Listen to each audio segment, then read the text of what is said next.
Birds hatching out on this day too. I've got a few drone cells built down there, but they're not charged. Nothing in them.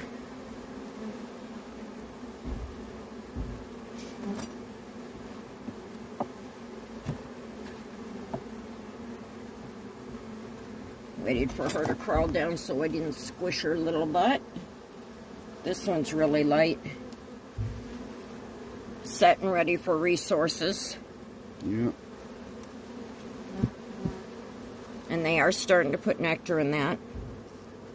Our nectar flow is just starting good. They're all over that apple tree of mine.